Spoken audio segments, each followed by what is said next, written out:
You're listening to an Airwave Media Podcast.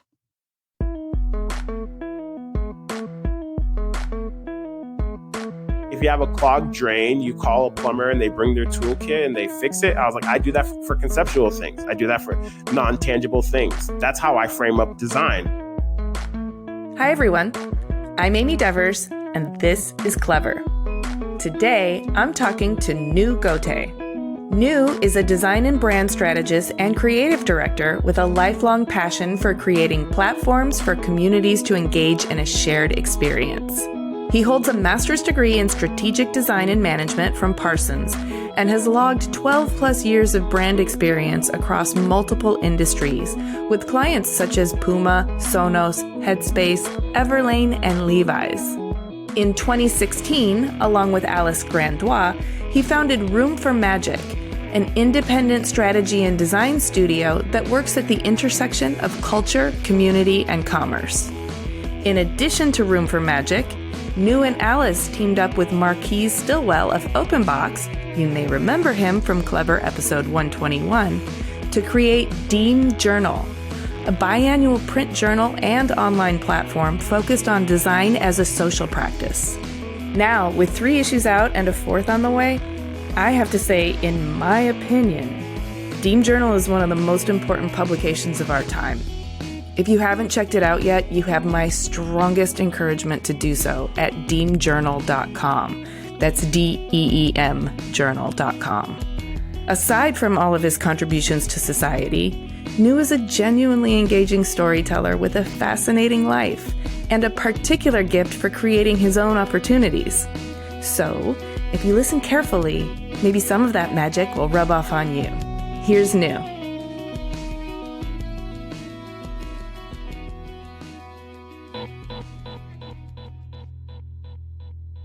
Hello, my name is Nu Goteh. I currently live in Los Angeles, California, and I am a researcher, designer, strategist, and facilitator of all things awesome. And the reason why I do that is because I want to be able to help open up better conditions for everybody to be able to achieve self-actualization in whatever capacity that means for them. I'd love to hear about your childhood, your family dynamic, some of the experiences that shaped you. I was actually born in Liberia and came to the United States at the age of 3 as a refugee. I don't even think I really considered what that meant for me growing up in the United States. It didn't really come into effect or something that was in like the forefront of my mind until I was probably around the age of 16, the age where everybody started working. And I'm like, oh, of course, I need to get a job. I want to get a job. And then realizing that my Social Security card said I wasn't eligible to work. And I was like, I wonder why it says that. That doesn't make any sense. Like, of course, I should be able to work. And then like me realizing then like, oh, wait a minute, I guess I don't have employment status. What does that actually mean? And having to find ways around that. And that showed up like getting a job that you knew somebody who worked there wasn't going to ask you for your paperwork, or even getting a job and then them be like, okay, cool. Like you're hired. Make sure you bring in your Social Security card and your birth certificate next week, and being like, oh yeah, I'll bring it. And then hoping that they don't follow up. And then people just don't follow up because they're like, of course you have it. I'm busy. You're busy. Everybody's busy. Let's just do the work. In that, having a family that was navigating that, but then also then being in a community of different immigrants who either had similar issues or were dealing with many other different issues. My nuclear family, my mom, my dad, my older brother, my 2 younger sisters were really good at creating this like affirming bubble around ourselves that extended out to different friends and family who were in similar positions. So you didn't feel displaced growing up? Like, did you feel connected to your culture? I was living in Massachusetts, but I grew up in a Liberian household. There was never a moment where I felt like my culture or even my homeland was distant from me, because my mom and dad, like that was definitely something that was prevalent that they made sure to instill in us. And a lot of their friends were also Liberians. And then also I had cousins and other people around me. So it was like being in an ecosystem within an ecosystem within an ecosystem that allowed for me to be here physically, but still have connections to my Liberian culture and heritage. Being a refugee sounds like the transition to the United States wasn't a choice necessarily. It was more like, I need to get out of here and go somewhere. Did you feel any kind of residual separation anxiety from your parents? Not necessarily, because the state of Liberia in the 90s there was a civil war. Yeah. So there was a civil war. There was a lot of death. There was a lot of friends and family that were passed away due to the war. My parents were able to say, okay, well, how can we find an opportunity to provide a better life for us, to provide a better life for our kids? There really wasn't an opportunity to have separation anxiety. I think as years went by and as like my parents got us a green card, as the green card then turned into permanent residence, and then that turning into citizenship, there were definitely conversations of like, oh man, how come we haven't been back to Liberia? Part of the answer for that was our legal status here is that we couldn't go back because it was unsafe for us to go back. So you mentioned that you grew up in a nice kind of affirming bubble, and it didn't really have an impact on you until you started to realize that you didn't have the proper paperwork at 16 years old to get a job. Were you expressing yourself and your creativity in your teenage years? I've always been into music. I got into skateboarding and as well as art and design, in which music has always been something that has been a love I shared with both of my parents, but then especially having a really close friend who got into skateboarding. And then because he was one of my best friends, I also got into skateboarding, and then which opened up a world of different type of music, but then also opened up the world of design and me seeing skate decks and me watching different skate videos and being like, oh, what's an 8mm camera? And so that exposure also then started to evolve. With somebody who is into fashion, I liked sneakers. I was really into sneakers, and I was really into the computer. There was a moment where a friend of mine, there used to be this website called cPixel that was like pre-Tinder. It was a hot or not website. Super simple. You made a profile and people thought you were hot. They clicked on it. If they didn't think you were hot, they wouldn't click on your picture. And I remember my friend Gil had this image of him standing in front of a waterfall with a lens flare. And I remember being like, whoa, how did you do that? And he's like, there's this app called Photoshop Elements. He's like, you should get it so you also can stand in front of a waterfall with a lens flare. And this is during the time of LimeWire. So he's like, Photoshop Elements, you should get it. And I'm like, okay, cool. I'm going to get this thing. And so I download a version of it and started teaching myself how to use Photoshop, how to use layers. And another friend of mine who was a DJ was like, hey, I need a flyer. I heard you can make flyers. And I'm like, yeah, I can put people in front of waterfalls with lens flares.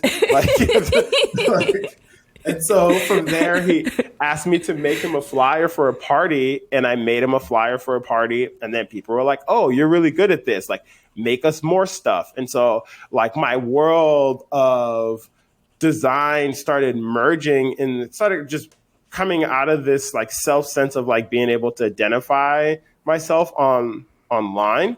And then eventually, as I continued on with that, I started layering on. I had this just intense love for sneakers. Part of it was my parents sent me to a Catholic school as like the most affordable way to be able to get some sort of like private school education. And we had to wear uniforms.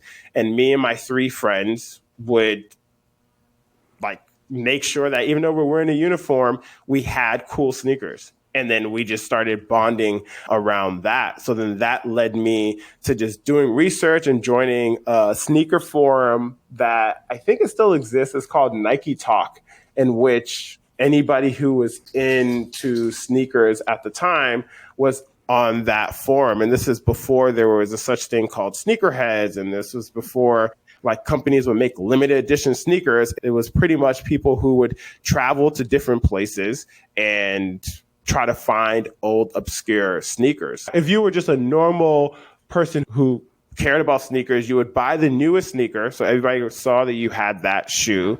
And then you would wear it until it got pretty beaten up. And then it would transition into your basketball shoe. Then you would play basketball with it. So the shoe was meant to have high value at the beginning because you wanted to be seen with it immediately. So people identify like, oh yeah, this person has the newest shoe. And then as new shoes come out, you transition out of the old one, in which the community that I found myself in had an opposite approach. It's like, no, actually, you want to be the only person wearing that shoe.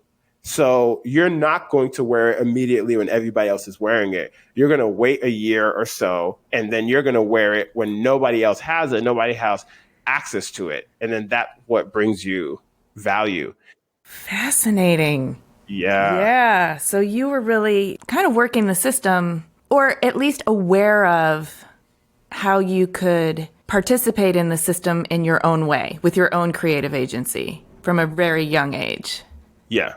Being on Nike Talk, having experience and teaching myself how to use Photoshop, I started just like finding out about blogs. So there was Blogspot, and I created my own Blogspot, and I would email people who I was inspired by and ask them if they would want to do an interview for my blog. And people would be like, yeah, sure. And and purely because I was able to have a Blogspot and have an image of myself that I doctored up in Photoshop, people were like, oh, this must be legit. I started interviewing people. I started reaching out to people who I was inspired by, find their email, and then shoot them questions. And then I would create graphics out of it and post it on my Blogspot. I love this initiative. What kind of people were you emailing, and what kind of questions were you asking? I was emailing a mix of people who were either in fashion, so I guess what you would consider streetwear now, or people who are in skate or in music. So one of the people that I shot an email to is a skater named Jason Dill. So I was hesitant getting into skate, especially being a Black person in skate. There weren't many Black people in skate at that point. And skate was very like harsh. It was very punk rock and aggressive, and that didn't resonate with me. But I saw this one video from a company called Alien Workshop, and they made a skate video with Alien Workshop and Habitat. So those are two different skate brands that came together and made a video. But their video was based in the East Coast, so it was a lot of New York and Philly, and it was my first time seeing skate presented in this more artistic way. So they were using 8mm cameras, they were using B-roll, they were using hip hop music. A lot of the people and a lot of the associations that people have with Supreme now, Alien Workshop and Habitat were in that ecosystem. So that was the first time me seeing skate presented in a way that was accessible and that represented me. And so the person who had the closing scene in that video was Jason Dill. And I remember that was my first time hearing Radiohead.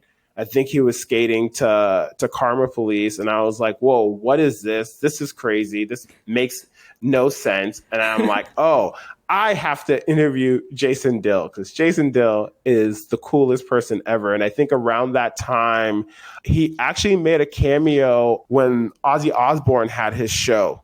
He was Jack Osbourne's friend who was crashing with them for a couple of months. And I remember watching it and being like, yeah, that's Jason Dill, who's wearing the Japan only dunks in this colorway that nobody can get. And I remember thinking like, wow, so cool that he's on MTV. So I emailed him a bunch of questions, and he responded with the most like short one-word answers. Probably not the best interview ever, But I, was able to cut my teeth at journalism. So yeah, so that was like one of like the interviews that I was super excited about because he didn't have to respond to me. But what compelled you to do that? Were you mostly focused on making connections with these people, or were you really focused on sharing their story with the rest of your community? Or what was your main impetus? I like to create things.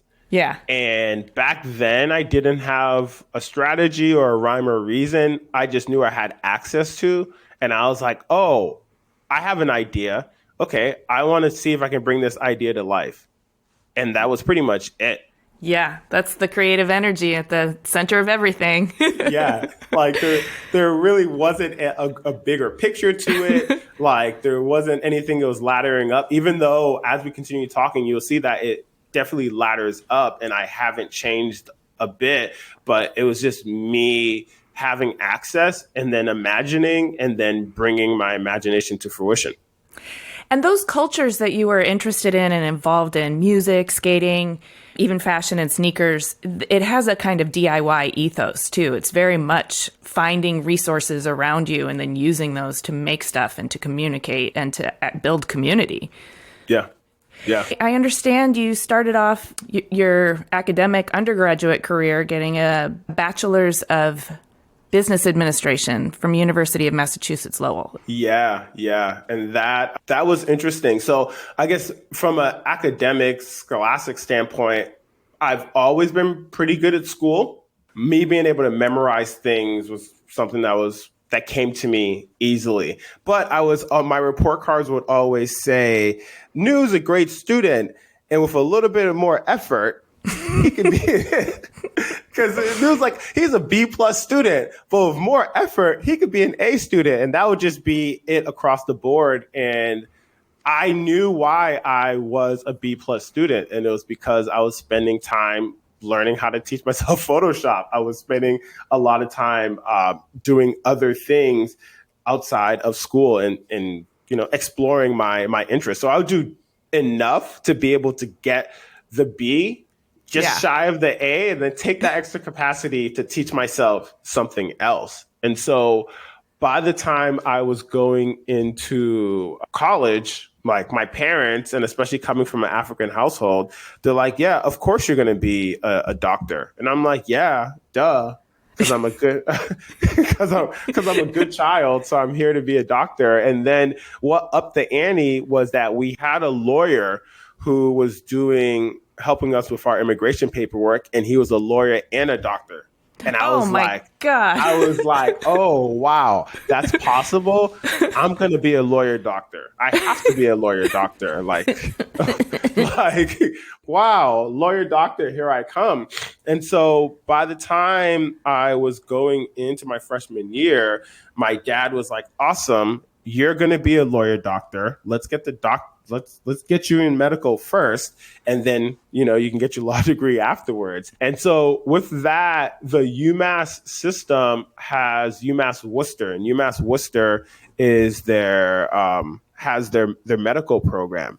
But around that time was a time where my parents got divorced. And so I grew up in Lowell, Massachusetts. And so I was like, okay, cool.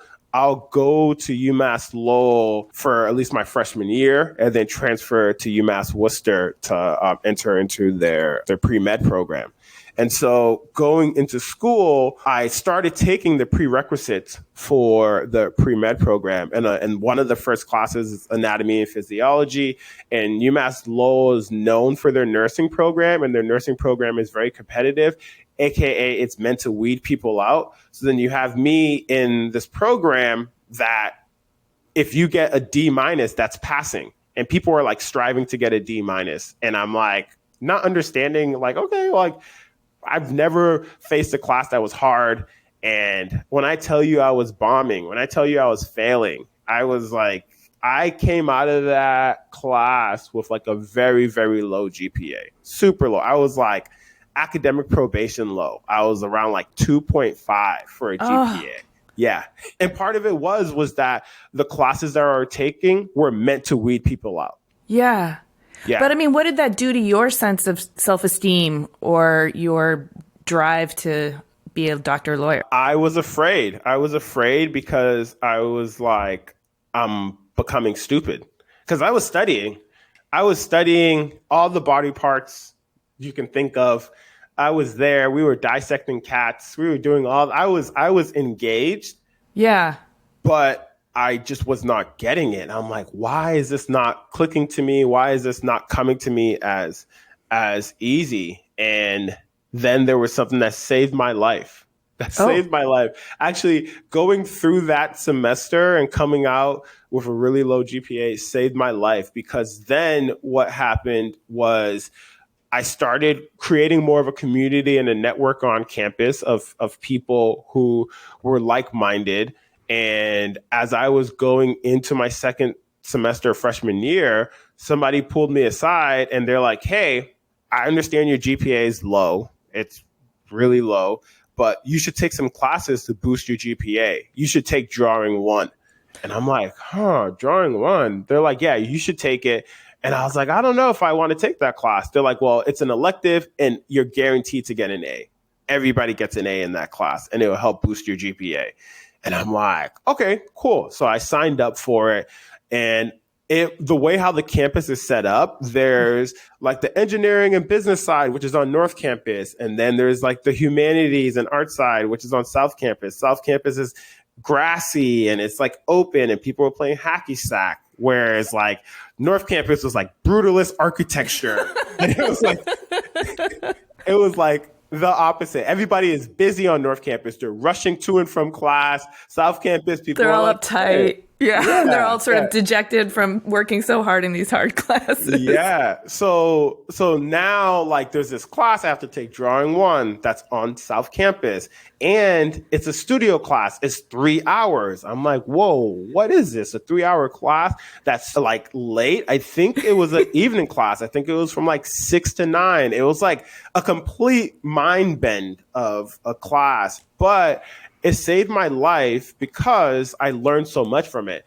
It was me sitting and following instructions. I learned that I can follow instructions very well. I'm not the best drawer in the world, but when we would have critiques, I would be able to understand that, the dot technique that we learned earlier was meant for us to then draw this basketball still life using the dot technique. It's not necessarily me showing how great I am as an artist, but it's me showing that I can follow through and I can make that connection between like practice and what we need to output. So that was a key thing. But also sitting and drawing for 3 hours in solitude and being in my head allowed me to really start to think and start for me to examine how I process information. And that was the key thing where I realized that it was no longer me just being able to recite and memorize information, which is what like anatomy and physiology was, like me memorizing things. I realized that I was much better at solving problems. I was much better at teach me the dot technique at the beginning of class and put the still life in front of me. And I will figure out, cool, I need to go from A to B to C in order to equal D and not just memorize A, B, C, D, A, B, C, D. And that moment was really a shift for me and was comforting that I was able to tell myself, it's not that you're getting stupid. It's that the way how you're processing information has changed.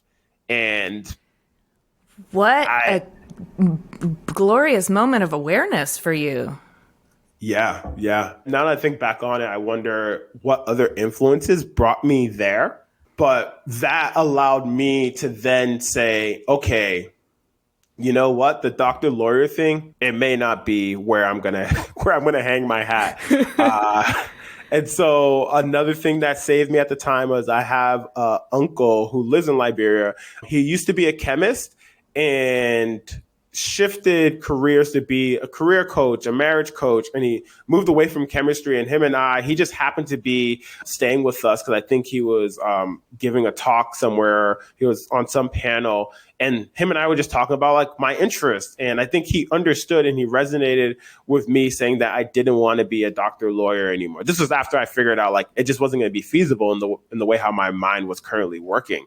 And I think he spoke to my dad. I think he had a conversation with my dad that, yeah, the doctor lawyer thing is probably not going to happen. And my dad should be cool with that. And I think because he had already gone through chemistry and had been a chemist and got burnt out, he was able to speak at a firsthand experience. And so then at that point, I didn't tell my parents I was changing, but I was like, man, I can't go from a doctor lawyer to a graphic designer. I was like, my parents don't even know what that is. They're going to think I just want to be an artist. They'll kill me. So I was like, you know what? Business seems like it's in the middle. seems like there's nothing wrong with being a businessman. Like that I can sell in. So then I ended up shifting to marketing.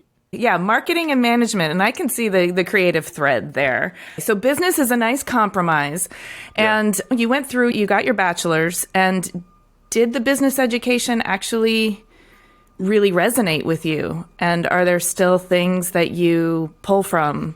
Yeah. Also, during that time, the same person who tapped me and said, hey, you should do drawing one was this woman, Annie, who was the president of the ASAO, Students of African Origin, so the Black Student Union. And she also, for some reason, tapped me and said, hey, you're going to be the social chair for us. And I was like, I don't know what that is. And she's like, well, we're going to throw parties and do activations, and you're going to be our marketing person. And I was just like, oh, okay, like, cool. Like, I know how to make flyers. I guess I'm the marketing person.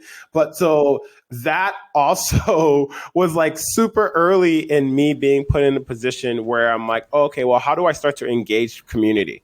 Right? Yeah, how do I start to rally community?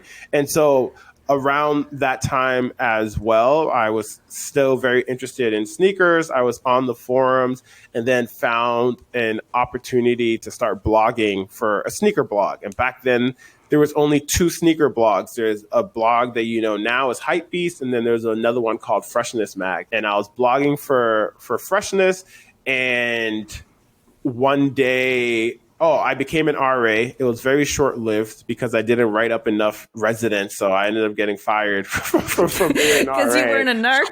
Because I wasn't a narc, because I wasn't coming through writing people up. And my RD just found it fascinating that how could I be the only person who did not write anyone up? I should have probably wrote some people up just to at least have some numbers on the board, but I was just kind of like, yo, if you're having a party, I'll be back in 30 minutes. And when I come back, nobody should be here.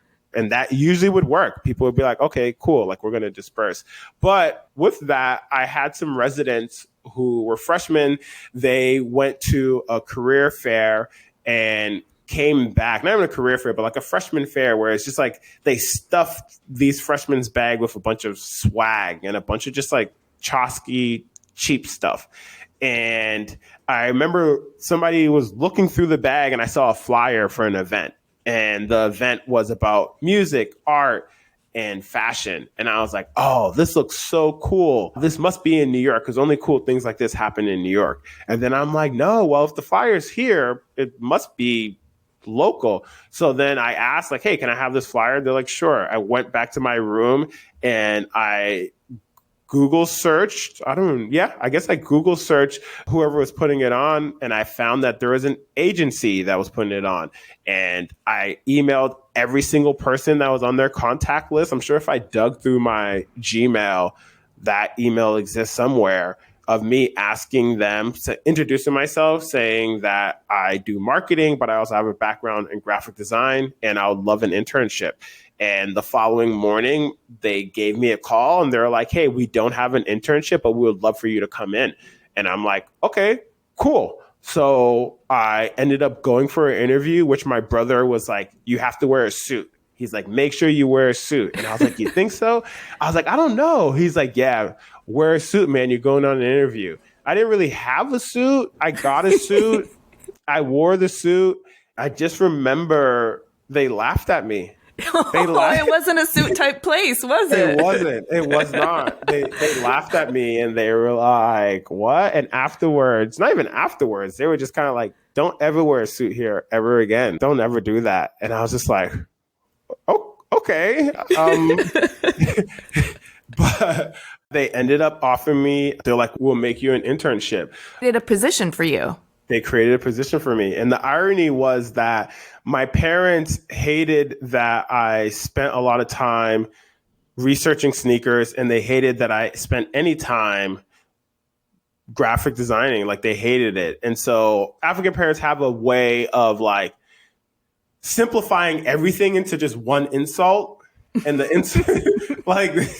and the insult was, all you do is spend time drawing sneakers. That's all you want to do is draw sneakers all day. Mind you, I was never drawing sneakers. Like, that wasn't like something I was doing. I liked sneakers and I did research about it and I did graphic design, and they just flattened it to, all you do is draw sneakers all day. And so after getting that internship that's in Boston, so now it's in the big city, it's in Boston, and they're going to pay me $15 an hour. My mom's like, oh my God, that's so amazing. Like, what are you going to be doing? I'm like, drawing sneakers. Somebody's willing to pay you to draw sneakers? I said, yeah, people are willing to pay for people to draw sneakers, Ma. So then I started at that internship as a graphic designer and also doing marketing. And so I was designing a bunch of flyers, a bunch of different collateral, as well as kind of like being their defunct street team for events that they were putting on. And I met a lot of people who, you know, I still work with to this day, but one of the people that I met was a friend of mine. We ended up bonding over sneakers, and we would just like share back and forth about different sneakers that we were both excited about. And one day he was like, hey, I'm opening up a shop. And, you know, some of the things that we spoke about like really inspired me. Like, I want you to come check out the shop. And I'm like, okay, cool. So I go to check it out. And this friend of mine is super handy. He can build anything. And I'm like looking at it and he's like, yeah, the concept is going to be pretty cool. It's going to be like hidden away. Bodega.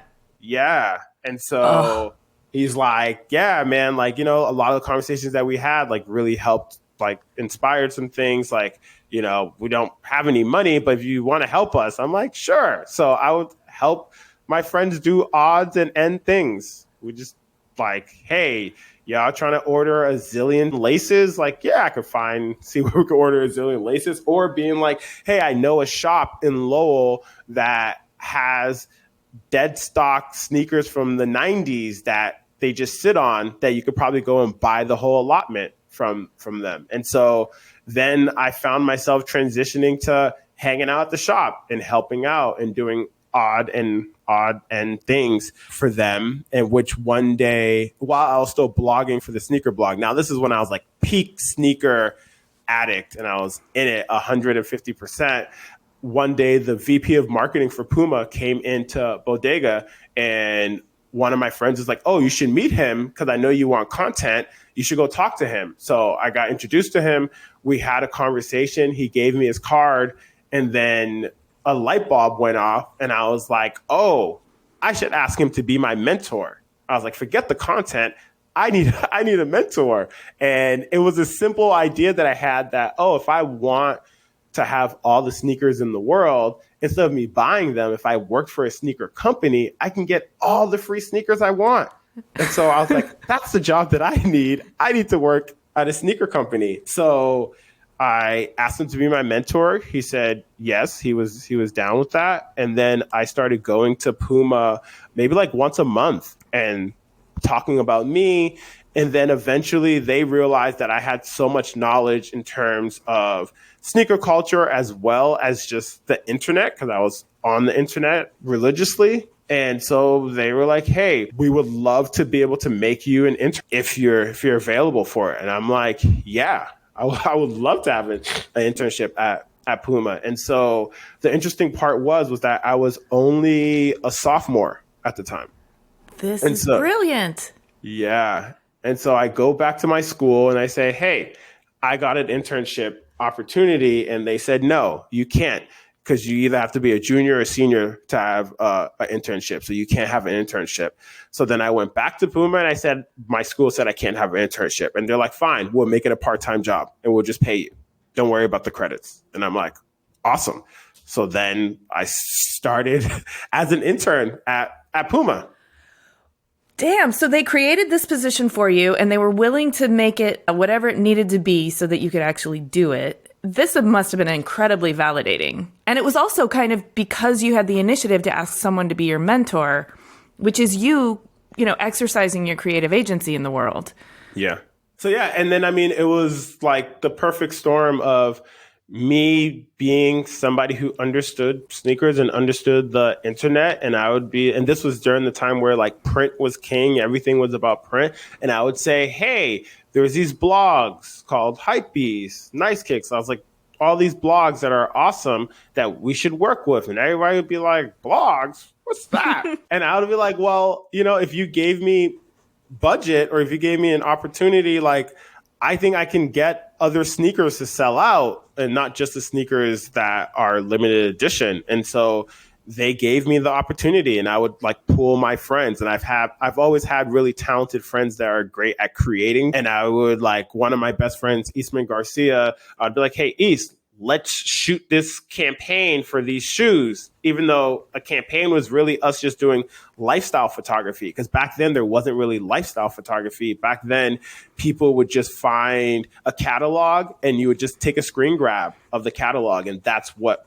people would use to represent the shoe. And I would say, well, if we shot it ourselves and made it look cool, I can send it to the blogs. And then that evolved to me saying to the blogs, well, let me actually send you the product and then you can shoot it yourself and you can editorialize it. And some of the blogs being like, that doesn't make any sense. Why would we ever want to do that? And me being like, no, trust me, like there's an opportunity here. And so I spent a really good time at Puma cutting my teeth, learning about marketing, and they gave me enough agency to just do a bunch of cool things. It wasn't all smooth sailing. One of the most pinnacle moments was I almost got fired because I was too lax. And kind of felt like I was like on cruise control there. There was like a big, huge sales meeting that was happening and they wanted me to DJ in this specific moment where I was supposed to queue up a specific song. But it was during the time where Serato, which is a DJ software that now everybody sees whenever you have a DJ with a laptop, they're using Serato to control the music. Back then, Serato was brand new. I wasn't as comfortable with it, but I said I was, and I completely dropped the ball.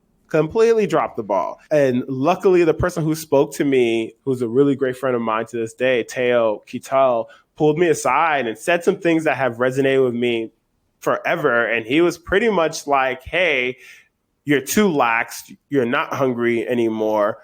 He said the difference between the job that you want is the job that you have. And you're never going to get the job that you want if you don't execute the job that you have. And that set a fire under me. That was my first time being in this position where I'm like, oh, I'm failing. I'm dropping the ball and I need to do something about it. And then I just like kicked into overdrive and really got my shit together to be able to not only like do what's being asked of me, but go above and beyond. And so I like fully invested myself in being at Puma. If I had a spring break or winter break or whatever, I would ask like, hey, can I work 40 hours? And they'd be like, sure. So then it got to the point where by the time I graduated, I already had a job there. I had already been working there because of just how much time and energy I had put into there. Whoa. You know what else strikes me about this, in addition to your initiative, is your willingness to hear what you need to hear when it's being shared with you. It doesn't sound like you had a defensive ego that would push away this kind of important advice. No. I think that especially at that age, when you're kind of like crushing it as a young sneaker executive, you could maybe not think that other people knew what was best for you.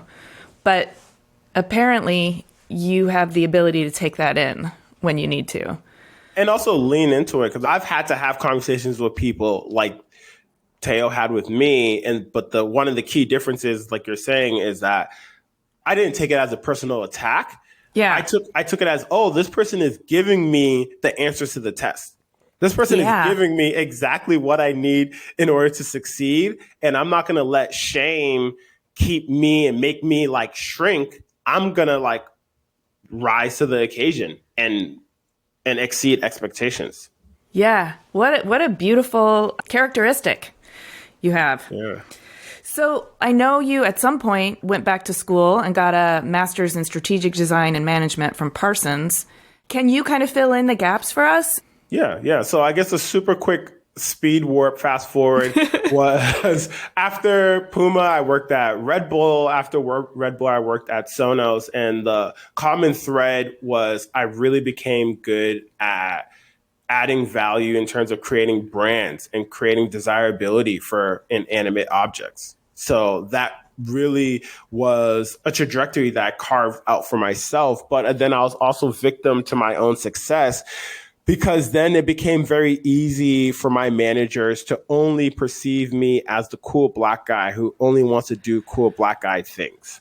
Oh, I'm so glad you pointed that out. That would be a pigeonhole. Yeah. And so that became kind of... So even though you proved yourself, you still got to prove yourself. Yeah. I remember having a review of a new manager who barely even like knew me or understood me and was like, hey, one day you're going to be the global head of culture marketing. He thought I would be excited about that. And I said, nah. I was like, I don't want to be the global head of culture marketing. I was like, I want to be the CMO. I was like, I don't want to be those people's boss. I want to be everybody's boss because I'm capable of being everybody's boss. And I don't want to limit myself. And I think part of it was me starting to think and see like, there is a more analytical, strategic side that I don't ever get a chance to express, that I was interested in tapping back into. The lawyer doctor kicked back in. I was like, you know what? I was like, y'all don't know about lawyer Dr. Nu, but you're gonna learn today. I was living in LA, working for Sonos, had the coolest job in the world on paper that I just didn't really care for too much because I had done it a zillion times over at that point. And so I was looking for a new opportunity, and really where my mind started to shift away from was I was good at selling people things. And then I was like, well, I'm more interested in solving problems. How can I move into a space of solving problems? And in that, I started just asking around because there were other job opportunities, whether I was talking to other big brands that people love. I knew it was just going to bring me further up the cool black guy ladder.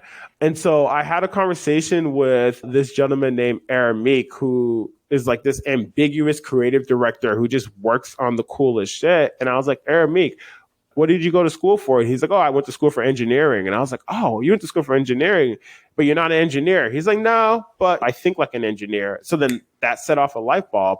I was like, well, what if I got an engineering degree? And then that I can use the framework and the rigor from engineering to be able then to solve problems. And I can like get to the point that I'm this like ambiguous problem solver. And so I went to my dad and I said, yo, engineering. He's like, oh my God, I've always wanted an engineer as a son. Amazing. Yeah, but I was like, but I don't think I'm going to become an engineer. And he's like, then why would you go get an engineering degree if you're not going to become an engineer? And I was like, oh, I want to use the skill sets to solve problems. And he's like, that sounds ridiculous. That doesn't make any sense. And I'm like, no, I think it does. So then I started looking into engineering programs. I started looking into architecture, civil planning, like urban design. And I happened to find a degree at Parsons called strategic design and management, which was human-centered design, social entrepreneurship, and just the right amount of vagueness, but with still a precision and a perspective that I was like, oh, you know what? This may make sense for me to adopt.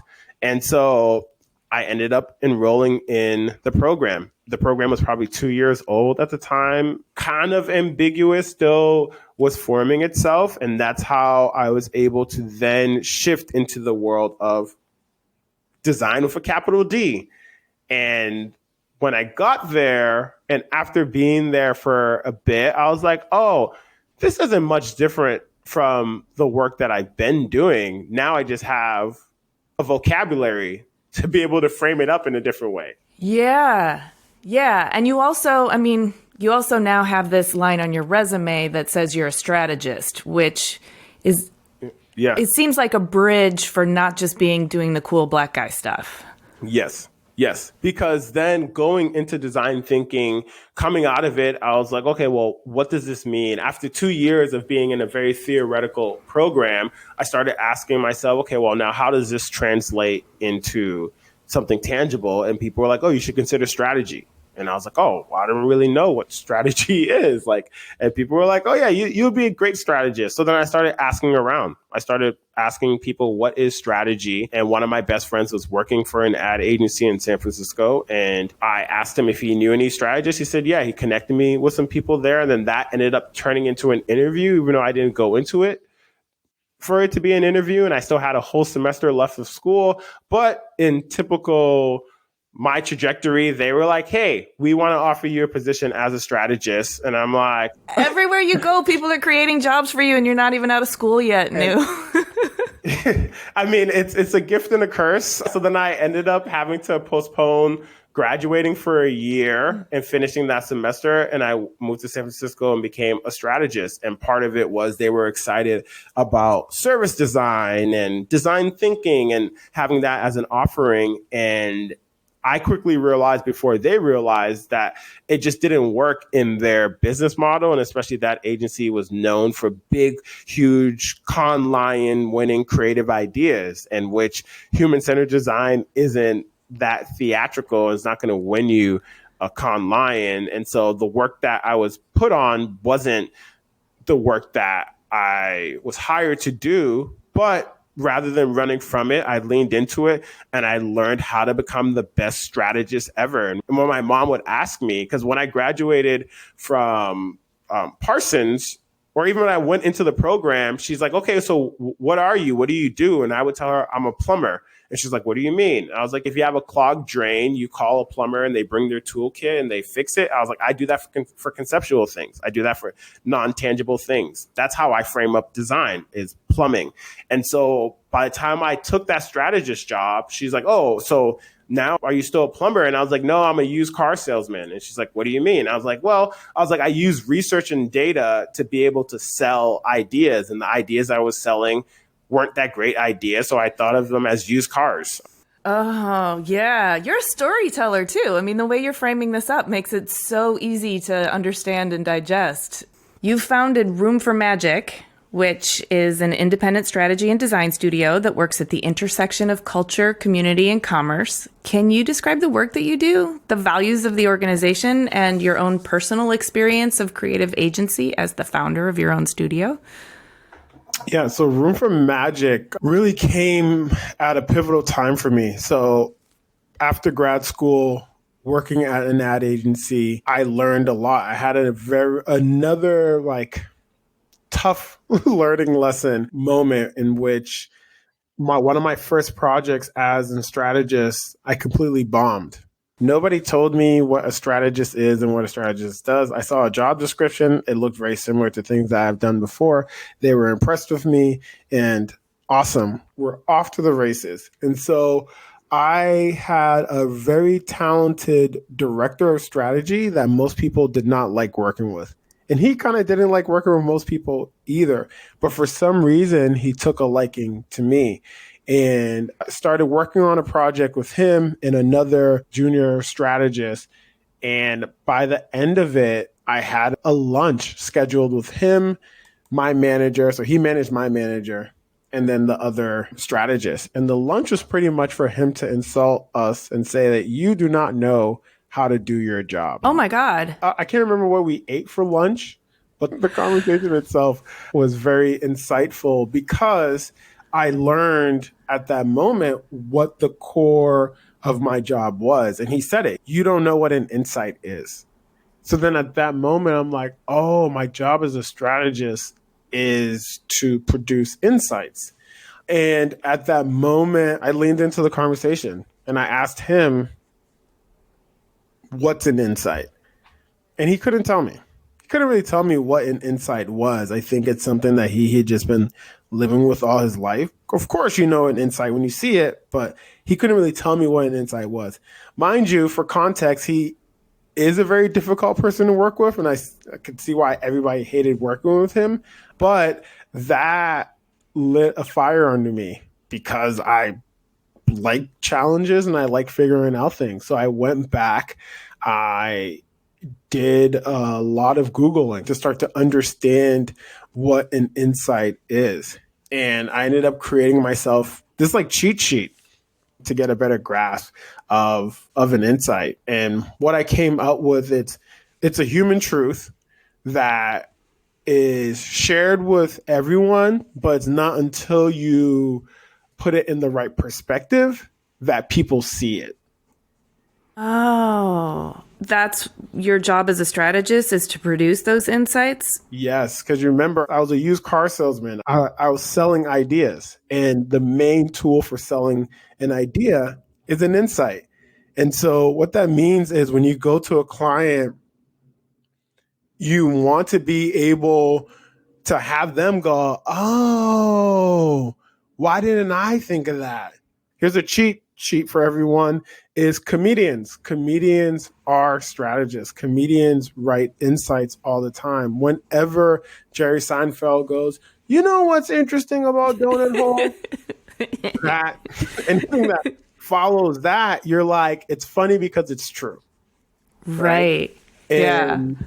So with insights, what I would do is I would write it like a stand-up comedy bit and take out anything that's funny.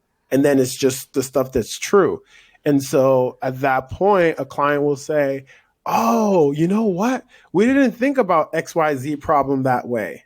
And you're like, yeah, that's why you're paying us. Once I understood what the assignment was and understood, okay, now how do I start to think in this insight-driven way? I became really good at it, being a strategist.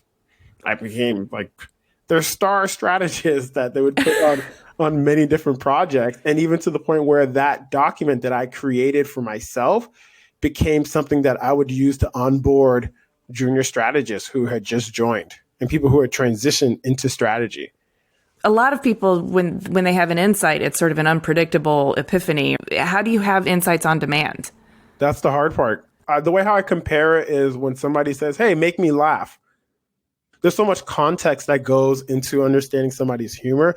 And there's so much context that goes into understanding what somebody will find insightful.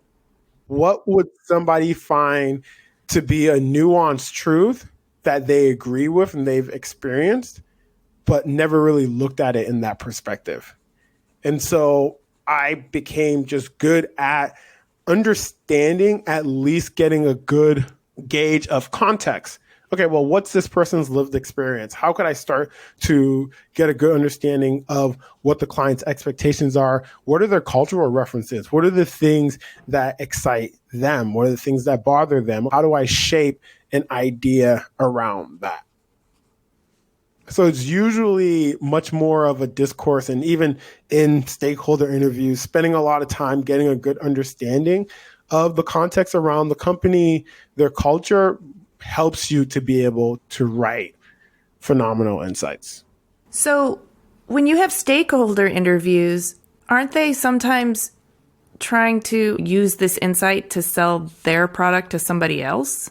And so don't you need an insight about their audience or their consumer? Yes, but I guess the starting point, let's say if we're pitching in an idea before we can even talk to the consumer, we have to win over the stakeholders. And so once I realized what it meant to be a strategist, how to manufacture insights, I had this epiphany where I started asking myself, because then I realized I was selling things again. I wasn't solving problems. I was back to selling things.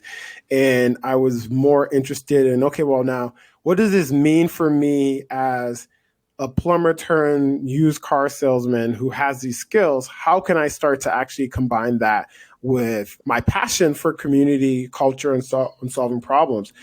I set off to try to find a way to have more control and more value over how I asserted my skill set and how I produced value, AKA I was no longer interested in working for other people and selling ideas that they held close to them. I wanted to sell ideas that I cared about. And those ideas were at the intersection of community. And the hypothesis that I had was, how can I make doing socially engaged work cool and enticing? You're the guy to do that. Thank you. Combining my design thinking to actually understand what are community problems, and then now my ability to sell in those ideas, to use insights to be able to get people excited about those ideas.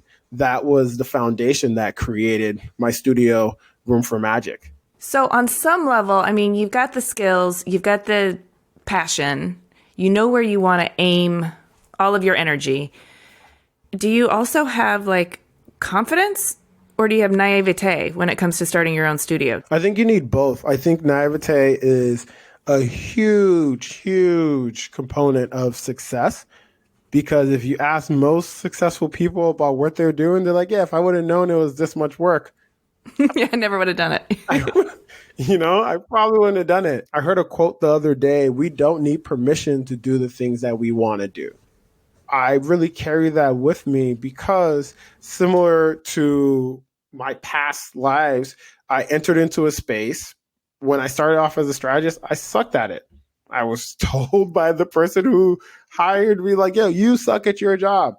It took me some time and some learning, but then I figured it out. And so I am still on the journey of figuring out a studio, but it's an iterative thing that gets better and gets better over time. And so there is illusion of grandeur, confidence, where we're like, yeah, we can do everything. And then on the flip side of that, then there's imposter syndrome of like, wait, do we even know what we're doing? How do you manage all of those feelings within yourself? I mean, it manifests in bad sleeping habits. So I tend to wake up at night. So my mind loves to solve problems. My mind is like, oh, there's a problem. Let's solve that problem. Especially at night when it's like, hey, we didn't solve all the problems of the world today. Let's talk about that. So my mind would just start going through like to-do things, agenda things. Oh, you got to talk to this person. Then there's this. And then I'll find myself up. And the way how I manage that actually is by listening to podcasts. But here's the thing. I have a list of podcasts that I find engaging enough that I can put on, but I'm not too involved in that I can fall asleep to. This is not one of them, by the way. Okay, so I'm glad you said that, because I was like, oh my God, am I one of the ones that puts him to sleep? No. This is not one of them. But yeah, podcasts. And then also, I guess, yeah, I carry a lot of stress in my gut. I have gut issues at times. And so for me, it's important to have a system that I can rely on, whether it is my wife, I have a leadership coach, I have talented people that I work with so that I don't feel like I have to take on everything myself. Yeah, that's so important. I mean, I think that it takes a village adage, really applies to so much. And I find myself in this day and age, particularly in this COVID kind of moment where we spent a lot of time really figuring out how to do things digitally and in an isolated situation and in, bubbles that are much smaller than we were used to. It is so valuable to me to be able to not only just share the load with people, but to be in it together. Yeah. And I think for me, luckily, the people who I have around me also remind me to relax at times. Oh, nice. Yeah. And I mean, Room for Magic as a name is an inside joke. That means relax. Take it easy. Not everything needs to be figured out. Not every problem needs to be solved. Sometimes the solution is leaving room for magic. I was just having this visual of the creative process, and there are some things you can do to organize it, or at least to sort of channel it and conjure it. But at this very center of it, it's just a kind of a soupy mess. And you have to honor that in some way. You have to let things gestate and become. Yeah. Sometimes before you know what they are. So how is Room for Magic going? And talk to me about like what kinds of work you do and what kinds of projects you take on. So Room for Magic's going well. It is a baby that I still feel like it's in its infancy. I mean, we started in 2016, and our goal was to instigate equitable exchange. And that comes from working at brands, cultural institutions, and seeing that they always want to engage with different communities, but usually do not bring in communities until probably like the last phase. And our job is it's a Robin Hood model. We're being paid by the external entity, but we're in service of the community. And how we try to approach that is community, not necessarily from a geographical or demographic standpoint solely, but looking at wants, needs, desires, and pain points. And how do we start to use those feelings to be able to triangulate a group of people that have shared problems to be able to solve. And so initially we started off only doing research and strategy. We wanted to be very elitist and snobby about the work that we did. And we're like, we do not do creative or execution. We only do research and strategy. And that worked out for us for probably like 15 minutes. Because what would end up happening was people want things that are immediately actionable and that are tangible. And when you're saying this bigger issue that you have is not going to be solved purely by an output, it's more of a process that you need to shift.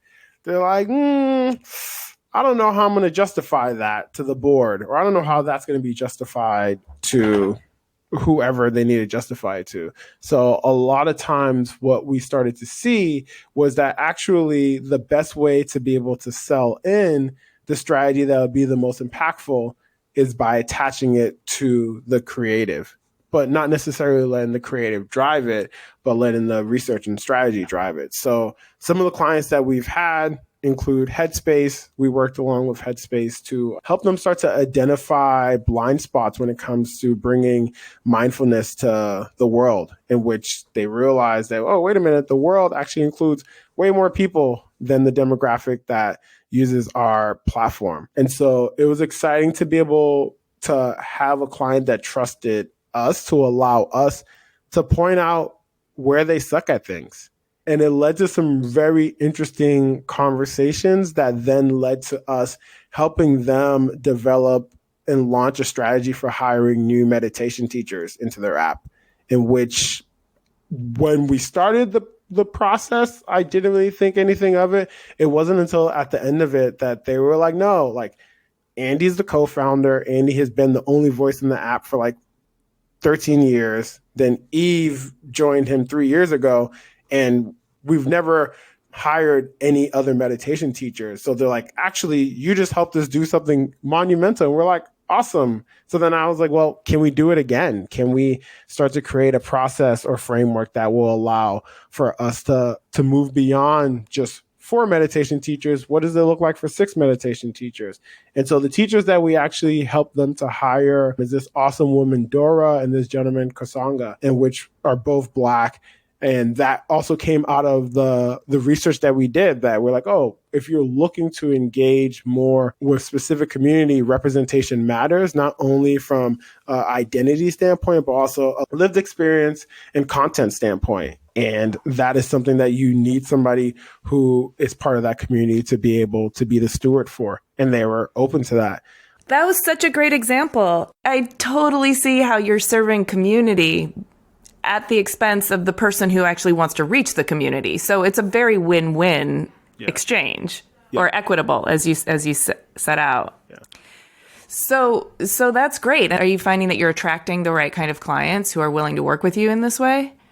Yes, more and more. I think it's when we started in 2016 and we were like, we're a community-centric design studio, people. But I mean, because of the development of COVID, the murder of George Floyd, like trans visibility, and the people were like, oh, hey, are y'all still doing that thing with community? We're like, yep, we're still doing the thing with community. They're like, yeah, we think we need that. And we're like, yeah, we think, because at the end of the day, the way how we see it is every problem is a community problem. Nothing happens in isolation, and things usually don't happen from the top down. So even if you have influencers only have influence if they have people to influence. Right. So even from that standpoint, community is always the lens and always the way in, and finding opportunities to be able to explore that with different clients with different set of issues is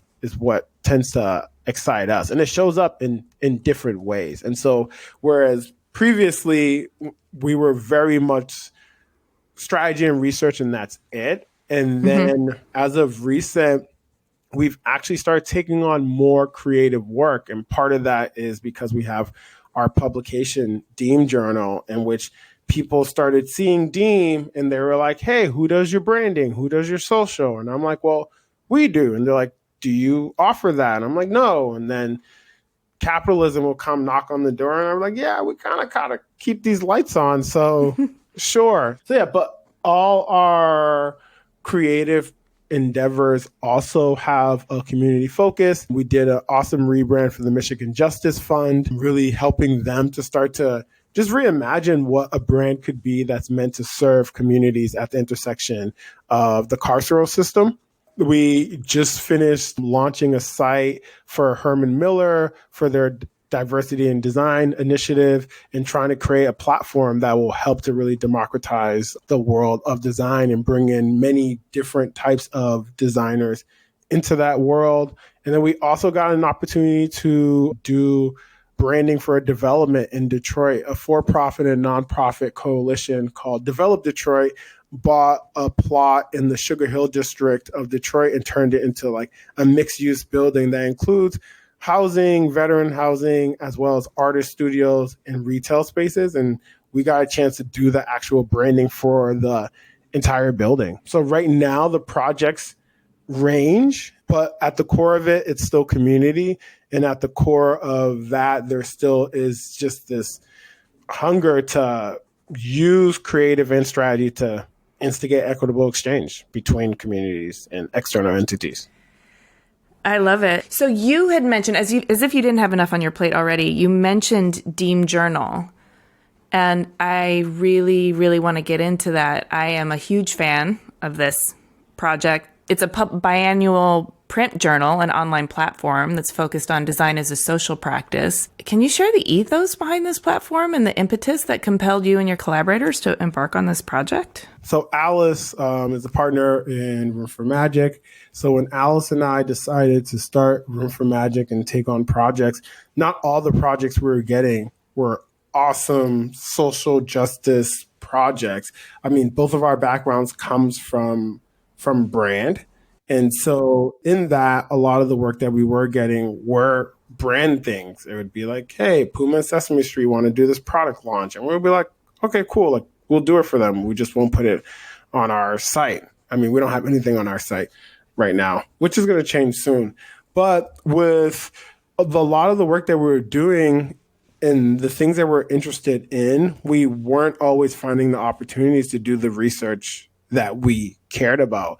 And so there was this like push for us to try to figure out, okay, well, how do we start to publish things that we care about? How do we start to research the things that we care about? If other people aren't going to pay us for it, well, we'll just do it ourselves. And then it just so happened that at that time, Marquise Stillwell, who you've interviewed, and a partner of ours, I was a fellow at his studio Open Box when I was in grad school. And he'd always keep in touch with me. And one day came to me and was like, hey, I would love to partner with you to create something. Like, what would you think about creating a publication? And it just happened to align around the time Alice and I were thinking about, okay, well, how do we start to do more of the research that really excites us? And so we joined forces, Room for Magic and Open Box, to be able to create Deem. And initially the idea for Deem was more centering around looking at people who operate in and fill multiple spaces in terms of design, and how to be able to facilitate that. What's a transdisciplinary design approach? Really what that ended up evolving into, though, is design as social practice. And what that really starts to mean to us is being able to use design as a tool of adding value, but then adding in the social practice layer, socially engaged art, whereas you have social impact work that's meant to create new conditions and open up opportunity. The X factor that we really look at is art, because art actually is very similar to strategy, to writing insights. The goal of art is to be able to shift the perspective or provide an additional perspective on a topic, in which for us, once we start looking at social issues that impact different communities, what often tends to happen is that you have practitioners that are trained in a specific process and methodology and approach the problem in a very straightforward way. And we're like, well, what starts to happen if you actually reframe that and you start to look at it in a new perspective? And that's where art actually comes in. And so with the triangulation of design as social practice, what we really are trying to do at the end of the day is democratize design and start to look at design from a new perspective, in which that relates back to my time at grad school. That relates back to my time of rediscovering design, but then understanding like, oh, wait a minute, this isn't new to me. These are just new terms. And one of the things that I always evangelize is that design has what I call the fidelity trap, in which the fidelity trap is that if I tell someone I'm a designer, they immediately ask, oh, what do you design? Are you a graphic designer? Are you an industrial designer? It starts to become about outputs of design. Those outputs of design are usually judged based on fidelity, how beautiful, finished, polished, bold, or minimal is said design. But what's left out of that conversation usually are the resources needed to achieve that level of design, to achieve that level of polish. And spoiler alert, resources aren't evenly distributed. So not everyone gets the resources to be able to achieve a level of fruition that they envision. And so with that, what we started to see, the reason why design looks so homogenous is because you need resources to be a designer, or design only shows up when something is well funded. And so we started to say, well, what happens if you don't look at design based on output? Because design isn't solely output, but you look at design based on a process, and which is a process of adding value, in which in that process, we found that it's not exclusive to just designers. So many other people participate and facilitate in the process of adding value every single day. And so at that point, we started asking, what would it look like for us to have design-based conversations with people who may not necessarily identify as design, but participate in the act of adding value? Yes. This is where it gets really good, because I totally am aligned with this idea also that design is a process, not a product.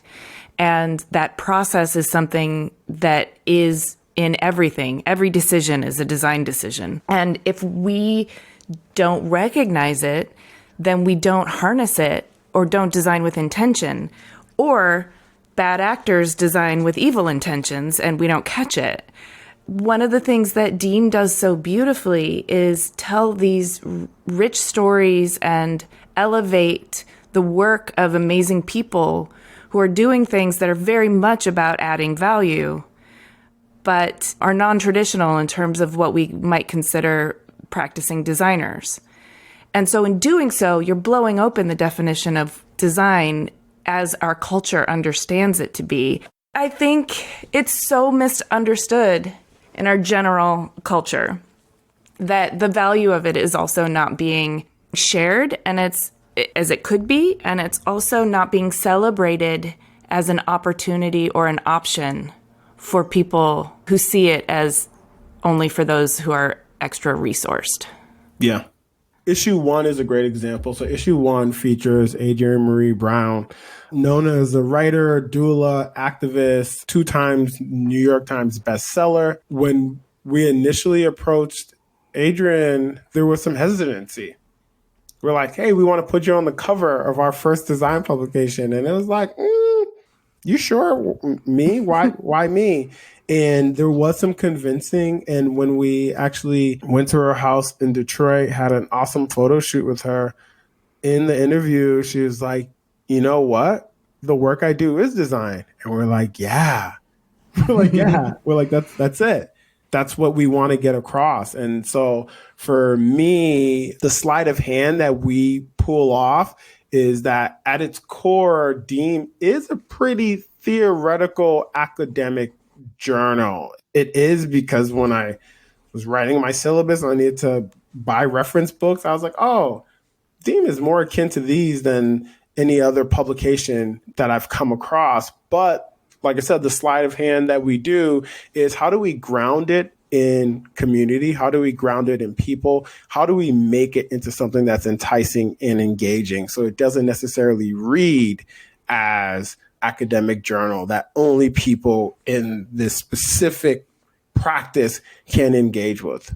So what you do so well, obviously, is the curatorial storytelling is amazing, but it's also just a very luscious publication. It's something that feels good in your hand, the paperweight, the photography, the layout, the type.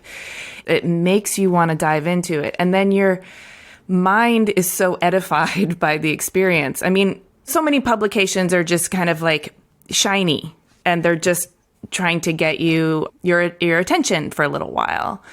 But this is a kind of experience that makes me feel like I'm growing as I'm participating with it. I wish for more of that in the world.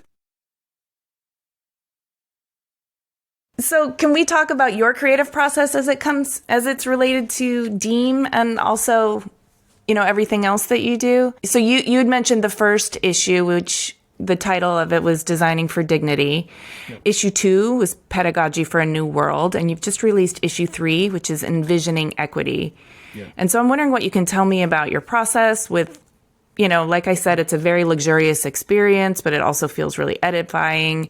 What's the social process like to get really meta? What's the social practice at the center of it all for you all that are creating it? It really starts with curiosity. All the titles you just read, they read as titles, but they're really question marks. They really start with question marks. We're like, how would you design for dignity? What is dignity? Who gets to quantify or qualify that? Like, okay, well, pedagogy for a new world, like we're in a very tumultuous time. Like, how are people participating and facilitating in knowledge exchange? Like, how do we start to examine that? And especially for envisioning like equity, the question was, okay, well, people often confuse equity for equality. Well, what is equity and what are the different perspectives? And so for us, it's less about being an authority of telling you what to believe, but more of us being able to put out this beacon. We ask a question and then there's a curation of different perspectives that come together in order to allow us to at least move towards the direction that we feel drawn to. And so in that, there is a lot of back and forth of what are the things that we're currently questioning or we're interested in or in the current social zeitgeist that may be under-theorized, maybe over-theorized, that we could bring another perspective to. And part of that is being comfortable without having to be necessarily an expert or an authority in any of those spaces, but more of just a curator. What's the response like when you reach out to people to talk about including or featuring their work or asking these questions and inviting their perspectives? What's the array of responses that you get? Some responses are, holy shit, I love Deem and I would love to talk to you about my work. Or you get people who are a bit hesitant because at times the people that we reach out to aren't published that much. And I think that once again is a nod to the editorial team that they go very deep and not only look for the voices and the perspectives that are currently like on the circuit, but even people who, like, for an example, we had Sylvia Federici in issue 3, in which her work with wages for housework is so pivotal, especially when you're talking about wage work, gender studies. But to be able to put her in conversation, in an intergenerational conversation with a younger designer, at first, it's like, well, does this work? Does this make sense? This isn't as straightforward as possible. But I think now, as we continue with issues and we're working on issue 4, now we're starting to see that there is much more of a warm response because we have more of a track record, which initially there was some coercing that we had to do of people and kind of say, like, trust us, we have a vision. And then they're like, okay, then it comes out, they're like, oh, wow, that's awesome. It does seem like there has to be a lot of trust at the center of all of this, because you're essentially asking for narrative trust so that you can tell their story and you can reflect their perspective back out in a way that has integrity and is true to their DNA. Yeah. Now that you have a few issues behind you, you clearly have something you can point to that can speak for you, that can give people a sense of how you intend to steward their story. And I'm sure that's helpful. Does it do some of the labor for you in terms of opening up the trust for those who might be suspicious and or uncomfortable with being spotlighted? Yeah, there is somebody for issue 4 who's going to be featured on the cover who was somebody who we were like, oh, we want to be in conversation with this person, but we probably need a couple of issues in because this person's time is super, super limited. But now that we have the proof of work, now that we have a pretty strong network of people who we featured, that we collaborate with, we're starting to see that, the world that we want to reach is getting smaller and smaller, and then being able to have those proof of concepts. But not only print, we've expanded into a forum series that's really taking the collaborators that we have and giving them another vehicle to be able to speak on key issues. And as well as we launched a platform called the Reference Room that is, imagine a art gallery that really is a library that's focused on reading materials, and especially the content that we publish tends to be pretty deep and we have to cut out a lot of things. So then the question was, okay, well, what would it look like for us to be able to create an experience that's purely around engaging with the things that we're engaging with or our collaborators are engaging with to inform their perspective. And so the more we continue to not only develop print, but then also other elements and other touch points, I think the more proof of concept we'll have out there, and even just the more Deem will continue to grow and allow us to engage with people and build trust. What's been the response to the Reference Room? People loved it. I was kind of caught off guard because it was a pretty nerdy idea. I love nerdy things. So to see people come and actually sit down, grab a book, flip through it, sit down, take pictures of it, write down, okay, cool, I want this book, and then go back to the shelf over and over again, and then come back with like friends and family later on, was inspiring to me and got me excited around just this idea of sharing knowledge, and which I thought would be much more of an individual act between one person and you go by yourself. But I start seeing people like talking to other people while they're standing at the shelves, and they're like, hey, if you checked out that book, you should check out this book. So it was a pop-up that happened in December, and I'm excited to be able to bring it back as a pop-up, but then also trying to work on making it a permanent fixture somewhere. I like it. I hope that happens. There's something that's really important to me that I want to hear you explain, which is that Deem, with centering design as a social practice and thinking of design as a process of adding value, but also looking at the world and everything in the world as essentially a complex design challenge, including equity, including the sort of nuanced nature of dismantling the systems that continue inequity. I've read that you view Deem as an agent of change and healing. And I'm really, really interested in this healing component. Can you talk about that? Yeah. It's interesting because I don't think healing comes into design-based conversations too often. But really what we're looking at is how do we start to create means for people to be able to harness their own power, right? People, especially people who sit in different intersections of oppression. Like, how do you actually start to think about harnessing your own power to create moments of affirmation or to create systems of affirmation? So even the act of dismantling oppressive systems is an act of healing, an act of opening up space that will then allow for what you need to fulfill you to rush in. And so a lot of times the content that we do feature is from a perspective of people who are doing that work, people who are creating those spaces and those opportunities for themselves and others to be able to heal in whatever form that looks like. So one of my favorite examples is we did a piece with Activation Residency. It's a retreat for BIPOC trans activists. And the question that they ask what if rest is the work? Like, people who are putting so much out there to heal others are asking the question, okay, well, what's happening to us? How are we taking care of ourselves? And what if we start to look at resting not as slacking off or taking a break, but it's part of the work. It's part of the healing.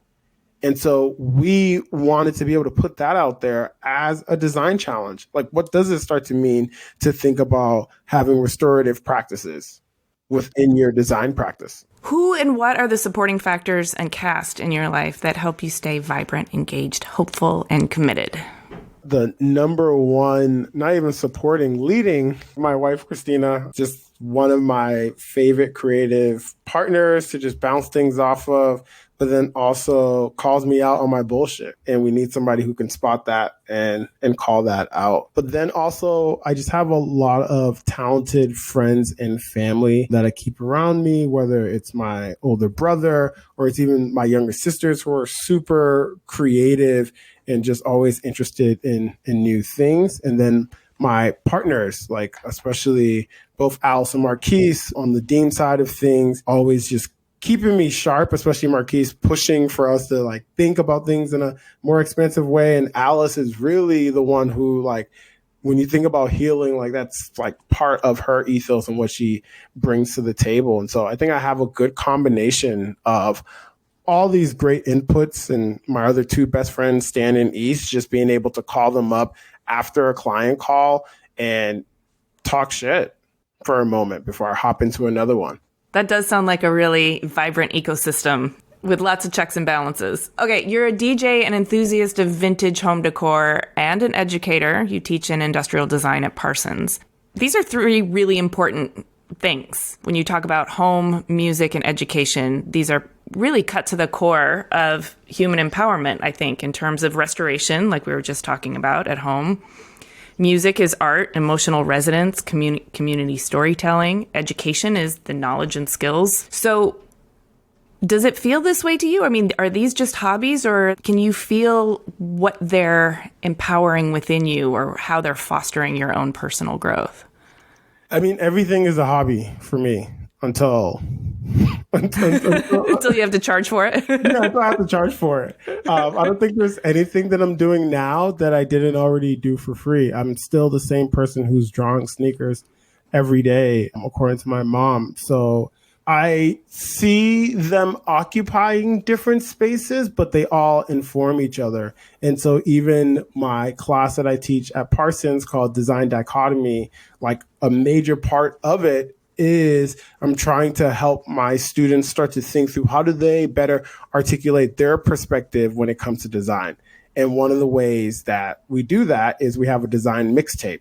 And what I told them, I was like, oh yeah, like being a designer is very similar to being a music producer, because you are sitting and you are creating something that you put out into the world. And by the time it gets put out into the world, no matter what your intentions are, it takes on new meaning.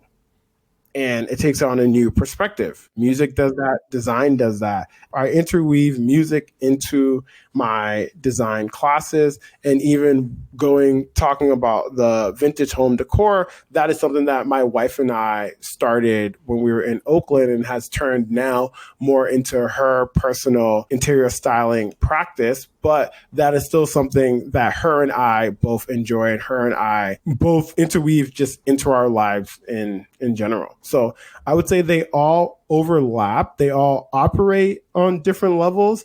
And some of them are more stressful than others, and some of them are like a reprieve. So I tried to mix them all together as much as possible. Okay, I love it. It has been amazing talking to you. Thank you so much for the work that you do in the world. I really appreciate it. Thank you for having me. Thanks for listening. To learn more about Nu and see images of his work, read the episode post. Click the link in the details of this episode on your podcast app, or go to cleverpodcast.com, where you can also sign up for our newsletter so you never miss an episode. If you haven't already, please subscribe to Clever on Apple Podcasts, Stitcher, Spotify, or wherever you get your podcasts. And I want to thank everyone who has taken the time to leave a review. It really helps us connect with others who would find these stories inspiring. We also love chatting with you on Twitter, Instagram, and Facebook. You can find us at Clever Podcast, and you can find me at Amy Devers. Clever is hosted and produced by me, Amy Devers, with editing by Rich Straffolino, production assistance from Ilana Nevins and Anushka Stefan, and music by L1011. Clever is part of the Airwave Media Podcast Network. Visit airwavemedia.com to discover more great shows. They curate the best of them, so you don't have to.